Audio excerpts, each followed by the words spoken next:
बिस्मिल्लाहिर्रहमानिर्रहीम, अस्सलाम वालेकुम। मैं हुमारी अली और आप देख रहे हैं मेरा यूट्यूब चैनल। उम्मीद करती हूँ कि अपनी फैमिली के साथ खुश और खुर्रम ज़िंदगी गुजारोगे इंशाल्लाह ताला। क्या लता जी ने मरने से पहले इस्लाम कबूल कर लिया? आबिदा परवीन के लता जी के बारे में पहली बार सनसनीखेज इंकशाफात जो कि हम आज की वीडियो में शामिल करने जा रहे हैं। आशा भोसले ने लता मंगेशकर को मुतादिद बार दुनिया के सामने रुसवा क्यों कराया? लता ने किस मुसलमान शख्सियत को ख्वाब में देखा और वो इस्लाम से रागिब होने लगी? वीडियो को आखिर तक ज़रूर देखिएगा और उम्मीद करती हूँ कि आपको ये वीडियो पसंद आएगी। अगर आपको लगता है कि आपको मेरा यूट्यूब चैनल सब्सक्राइब करना चाहिए तो वो भी करें, ताकि जितनी वीडियोस आप लोगों के लिए बनाई जाती हैं वो आपको बर वक्त मिलती रहे। तो आज की वीडियो जी काफ़ी इंपॉर्टेंट होने वाली है। लता मंगेशकर ने कभी भी इस्लाम कबूल नहीं किया, मगर उनके करीबी ज़राए के मुताबिक वो ना सिर्फ इस्लाम से बेहद करीब थी, बल्कि वो अक्सर जो है उनसे बातें किया करती थी कि मुझे इस्लाम जो है ये मज़हब बहुत पसंद है और ये मेरे दिल के बेहद करीब है।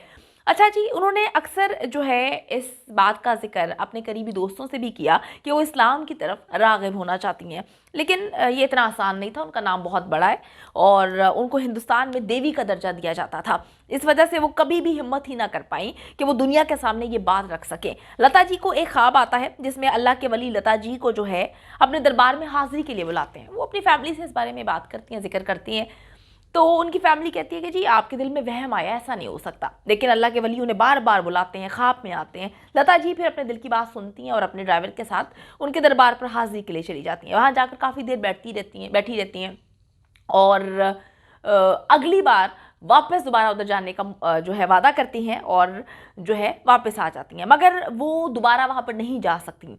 कोई वजह हो गई होगी। उनके ड्राइवर को जो है वो ख्वाब पाता है, वो जो है औलिया आते हैं और कहते हैं कि मुझसे लता वादा करके गई लेकिन वो आई नहीं। फिर लता जी दोबारा वहाँ पे जाती हैं। इसका सबूत आपको दिए चलते हैं, क्योंकि सबूतों के बगैर बात नहीं होनी चाहिए। आबिदा परवीन को कौन नहीं जानता, पूरी दुनिया में उनसे बेपनाह प्यार किया जाता है और सब जानते हैं कि वो कभी झूठ नहीं बोलती, गलत बात नहीं करती और हमेशा हक और सच की बात करती है। उन्हीं की जुबानी जानिए कि उन्होंने क्या कहा है। लता जी तो एक मौजज़ाती शख्सियत है और अल्लाह के ख़ास जो नुमाइंदा हैं वो रूह है जो वहाँ से ही अपनी सिलेक्शन जो है रब ने उनकी फरमाई है। और क्योंकि उनकी आवाज़ का एक जो क्या कहते हैं, क्योंकि हम उसको कुछ सोच में नहीं आ सकता, जो अल्लाह ने इनको मौजज़ा अता किया अंदर, जैसे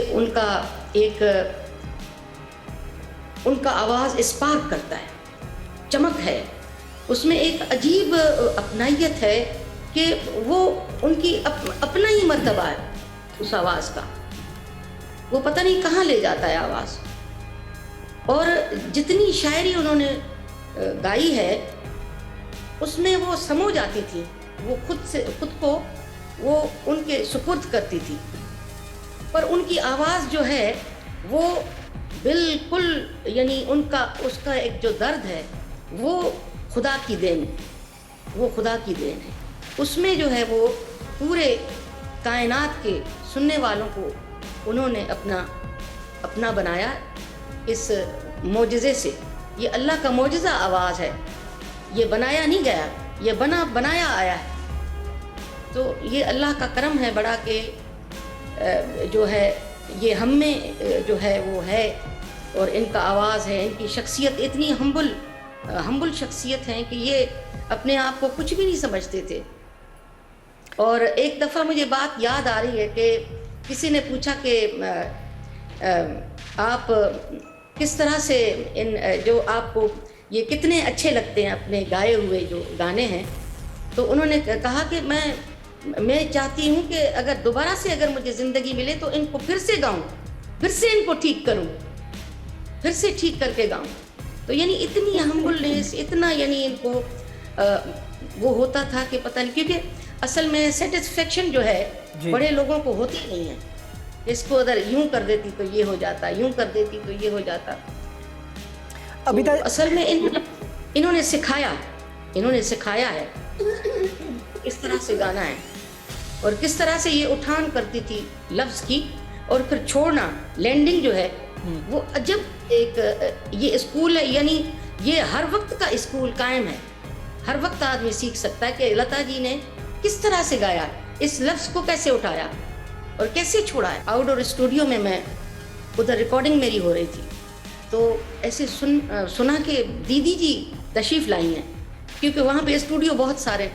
तो वहाँ पे मैंने कहा कि मैं अपनी रिकॉर्डिंग बाद में करूँगी, तो मैं दीदी जी के पास जब पहुँची हूँ तो पाँव पे गिर गई और मेरा रोना ना बंद हो, रोती।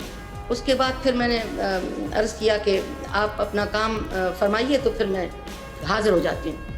अच्छा, थोड़ी देर में वो जहाँ पे मैं रिकॉर्डिंग कर रही थी वहाँ तशरीफ़ ले आई और फिर सारे परिवार को बुलाया उधर।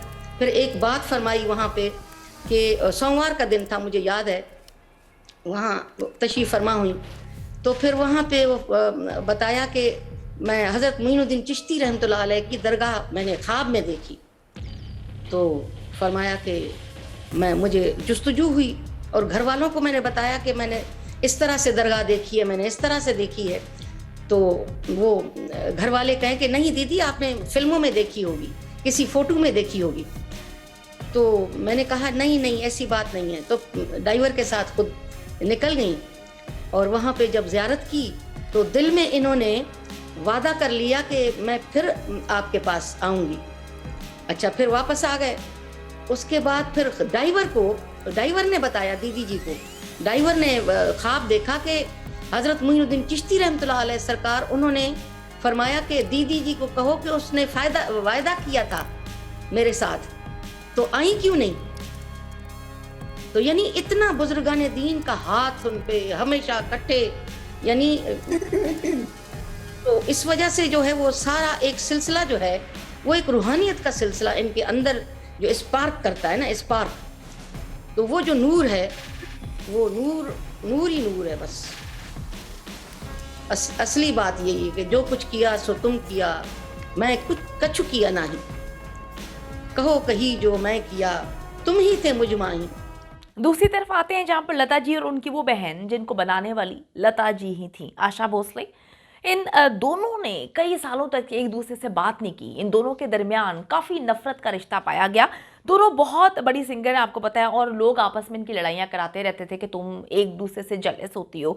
लता जी ने शादी नहीं की और पूरी फैमिली की जिम्मेदारी लता जी ने उठाई। लता जी ने अपना एक सेक्रेटरी हायर किया जिसका नाम जो है गणपत राव था। उसकी उम्र 31 साल थी और वो आशा जी की उम्र जो है वो 13 साल थी जब वो आशा जी को अपने प्यार के जाल में फंसाता है और आयशा जी जो है रातों रात उनके साथ भाग जाती हैं। ना सिर्फ भाग जाती हैं बल्कि शादी कर लेती हैं। उनके प्यार में ऐसी पागल होती हैं। उनके 3 बच्चे भी होते हैं, मगर शादी जो है ख़त्म हो जाती है। वापस अपनी बहन के पास आती है क्योंकि और तो उनका कोई भी नहीं था। वो फिर अपनी बहन को बनाती हैं और जो बहन कहती है उस चीज़ों को मानते हुए उस रास्ते पे चलना शुरू कर देती हैं। फिर आशा जी ने आर.डी. बर्मन से शादी की, वो भी लता जी को नाराज़ करके। तो लता को ये भी कहा गया कि जो लता जी को स्लो पॉइजन दिया जा रहा था उनके कुक की जानिब से, वो भी इन्हीं की जानिब से दिया जा रहा था। अभी इसके कोई शवाहिद तो मौजूद नहीं, सबूत नहीं है क्योंकि वो बंदा पकड़ा ही नहीं गया, कुक फरार हो गया था। लेकिन यही हल्के जो हैं करीबी यही बात करते थे कि यही तस्वुर किया जाता था कि उनकी बहन उनसे जेलस होती है, जलती है, जिसकी वजह से उसने ये सारी हरकत की। उम्मीद करती हूँ कि वीडियो पसंद आई है। कमेंट सेक्शन में जाके जल्दी से अपनी राय का इजहार करें, वीडियो को ज्यादा से ज्यादा शेयर करें, मेरे चैनल को सब्सक्राइब करें। और पाकिस्तान एक खूबसूरत मुल्क है, उस खूबसूरत मुल्क के हवाले से मैंने एक चैनल बनाया है, उसको पिन कर दिया है, लिव लाइक मारिया, जल्दी से जाके उसको भी सब्सक्राइब कर लें।